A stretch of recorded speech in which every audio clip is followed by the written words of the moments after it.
The Pokemon Wars happened 3,000 years prior to the events of X and Y. During your playthrough, you come across a man known as AZ, a disheveled old man who unlocks the mysteries behind the conflict that tore the region apart. What's up, trainers? It's Razakus Gaming, and if you guys like any and everything Pokemon, don't forget to hit that subscribe button as we dive into the Pokemon Wars. Both sides of the wars looked at Pokemon only as commodities, weapons to be used and sacrificed in the conflict between two feuding nations.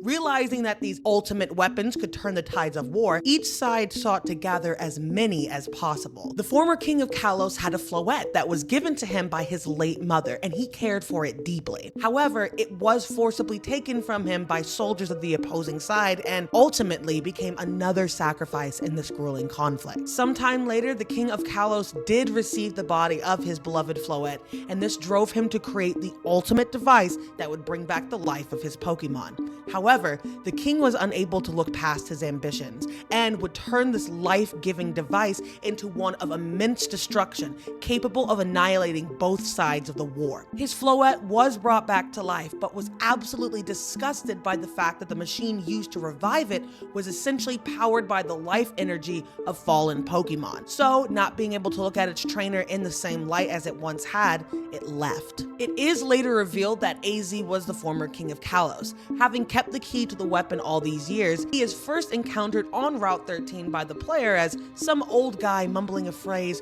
"the flower Pokemon," before disappearing. He is then captured by Lysander, who steals the key to the ultimate weapon.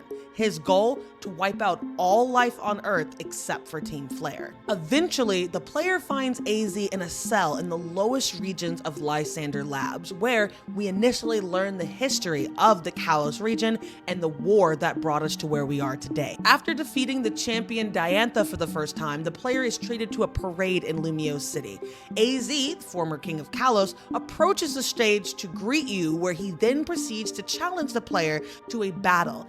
And upon defeating him, he thanks you for freeing him from his years of torment. He then looks up and notices something glittering in the sky, and he turns around and it ends up being his Floette that he hasn't seen in over 3,000 years. The machine had granted both of them the access to eternal life, and having since the liberation of the former king's heart, the Floette had decided to return, and the two of them were joined together once again. Now, there are other mentions of the king of Kalos and the atrocities of the war back in the Omega Ruby and Alpha Sapphire version. A man named Mr. Stone, also known as the president of the Devon Corporation, mentions how his grandfather used infinity energy, the life force derived from the lives of Pokemon, to push the Devon Corporation into its modern day success. There is also mention of the king as you talk to a woman named Zinnia, where she tells you 1,000 years prior in the past, a tall, lengthy, looming man approached the Sky Pillar. There's also a popular theory that there have been two Pokemon wars, the ancient struggle between the king of Kalos and his opposer,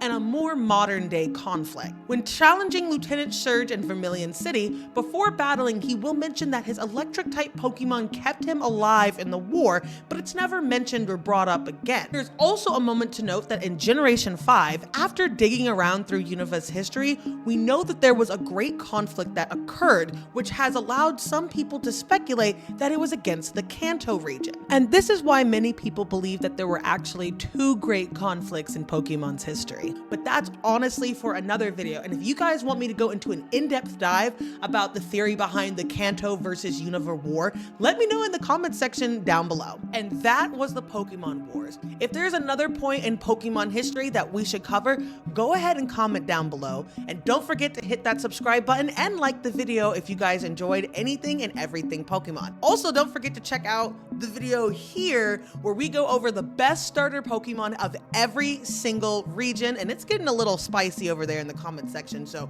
don't forget to drop your thoughts, and we will see you in the next one.